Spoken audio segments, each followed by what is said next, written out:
یہ بیوی حاملہ ہو جاتی تھی، یہ لڑکی حاملہ ہو جاتی تھی، تب پتہ چلتا تھا حاملہ ہو گئی، تب یہ اصلی پتی جاتا تھا اور اپنے دوست سے اپنی بیوی کو لے کر آتا تھا، اور ایسا اس لیے کیا جاتا تھا تاکہ بچہ نیک پیدا ہو۔ بتائیے، ان کے ہاں نیک بچہ پیدا ہونے کا یہ تصور تھا کہ جب تک شوہر شادی کے بعد اپنی بیوی کو کسی دوست کے بستر پہ نہ بھیج دے اور اس سے حمل نہ ٹھہر جائے، تب تک اس بیوی کو اپنی بیوی کی طرح نہیں اپنایا جا سکتا ہے، اس سے ملا نہیں جا سکتا ہے۔ اور یہ اس سماج میں اس لیے ایسا کیا جاتا ہو کہ اس سے بچہ شریف پیدا ہو، تو وہاں کی شرافت آپ سمجھ سکتے ہیں۔ جیسے ہمارے ملک میں ایک دھرم ایسا بھی ہے جس کے بڑے بڑے گرو ننگے رہتے ہیں، مارکیٹ میں ننگے گھومتے ہیں اور عورتیں ان کے پیچھے پیچھے گھومتی ہیں، اور ایک جگہ جب وہ بابا بیٹھ جاتا ہے تو اس کے اوپر سر پہ دودھ ڈالتی ہیں۔ آج بھی یہ پرچلن ہے، اور وہ دودھ جب بہتا ہوا اس بابا کے مشین کے پاس آتا ہے، وہ گرو گھنٹال جو بنا بیٹھا ہے ننگا، جب بابا کی شرمگاہ کے پاس آتا ہے وہ دودھ اوپر سے، تو اس کو کٹورا لگا کے ایسے بھر لیتی ہیں، اور وہ دودھ گربھوتی عورتوں کو پلایا جاتا ہے، حاملہ عورتوں کو پلایا جاتا ہے۔ کیوں؟ تاکہ بچہ نیک پیدا ہو۔ اندازہ لگاؤ، مشین کے پاس سے آیا ہوا دودھ اور کٹورے میں بھرا گیا ہو وہ دودھ جب گربھوتی عورت پیے گی تو بچہ کتنا شریف پیدا ہوگا، اس سے آپ اندازہ لگا سکتے ہیں۔ اس کی شرافت کا حال کیا ہے، یہیں سے آپ اندازہ لگا سکتے ہیں۔ تو وہ ایسا ہوتا تھا۔ نکاح کا دوسرا طریقہ عرب کے اندر یہ تھا، نکاح کا دوسرا طریقہ عرب کے اندر یہ تھا کہ ایک ہی عورت کے پاس 3 سے اوپر اور 10 تک لوگ، 10 سے زیادہ نہیں، 10 تک لوگ آتے تھے۔ 3 بھی ہو سکتے ہیں، 4 بھی، 5 بھی، 6 بھی، 7 بھی، 8 بھی، 9 بھی، 10 بھی، 10 سے زیادہ نہیں۔ اس عورت کے پاس پورے سال جاتے ہیں۔ جب بچہ پیدا ہوتا تو وہ ان 10 کو، جتنے لوگ اس کے پاس آئے، وہ سبوں کو بلاتی اور کہتی کہ تمہارا معاملہ تو معلوم ہے، تم بھی ہمارے پاس آئے، تم بھی ہمارے پاس آئے، تم نے بھی ہم سے ملاقات کی، تم نے بھی ہم بستری کی، تم نے بھی ہمارے جسم سے کھلواڑ کیا، سب تمہیں تو معلوم ہے نا۔ سب کہتے ہاں۔ مجال نہیں تھی کہ نہ آئے کوئی، آنا پڑتا تھا، یہ سماج کا نیم تھا، آنا پڑتا۔ جتنے لوگوں نے اس عورت کے ساتھ جمع کیا، ہم بستری کی، زنا کیا، سب آتے۔ وہ عورت کہتی اب یہ بچہ پیدا ہوا ہے، سب خاموش بیٹھے رہتے۔ اس عورت کو اختیار ہوتا، وہ بچہ اٹھاتی اور ان لوگوں میں سے جتنے لوگوں نے اس کے ساتھ زنا کیا، اپنا بچہ جس کی گود میں ڈال دیتی۔ یہ اس کی بیوی مان لی جاتی، وہ اس کا پتی مان لیا جاتا، اور اس کا بچہ وہی مان لیا جاتا جس کی گود میں ڈال دیا یہ اسی کا بچہ ہے۔ یہ شادی کا دوسرا طریقہ تھا عرب کے اندر۔ بس تیسرا طریقہ اور سن لو۔ تیسرا طریقہ یہ تھا کہ گنتی کی کوئی تعداد نہیں تھی، عورت اپنے گھر میں ہری جھنڈیاں لگا لیا کرتی تھی۔ ہری جھنڈی کا مطلب پورے سال جو ان کے پاس آنا چاہے، یہ اس علاقے میں طوائف میں شمار نہیں ہوتی تھی، لیکن کام طوائف والا تھا۔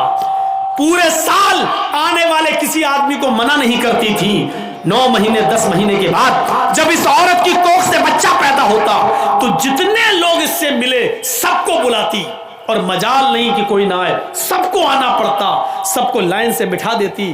خانہ کعبہ جو پہلے ان کے ہاتھ میں تھا، وہاں قیافہ شناس کو بلایا جاتا، وہ آتا اور اس سے کہا جاتا کہ اس بچے کی شکل دیکھو، ان لوگوں میں سے کس سے سب سے زیادہ مل رہی ہے۔ وہ دیکھتا، چیک کرتا، اور اتنے لوگوں میں جس آدمی سے اس بچے کی شکل سب سے زیادہ مل رہی ہوتی، قریب ہوتی، یہ اس کی گود میں بچہ ڈال دیتا اور اس عورت کو اس کے ساتھ بھیج دیتا۔ یہ شادی کا تیسرا طریقہ تھا۔ موہمداندھکارم ناشم، محمد آئیں گے تو اندھیرا ناش کر دیں گے۔ اب دیکھیے اسلام جب آتا ہے تو زمانے جاہلیت کے سارے نکاح ختم کر دیے جاتے ہیں، اور اسلام نے عورت کو اتنی عزت دے دی کہ اب نکاح کے لیے جب بیٹھ گیا دولہا، پہلی بات تو بارات کا تصور ہے نہیں، اب آ گئی تو بیٹھ گیا تو پہلے لڑکے کا نکاح نہیں ہوگا، پہلے لڑکی کا ہوگا۔ ایک وکیل، 2 گواہ،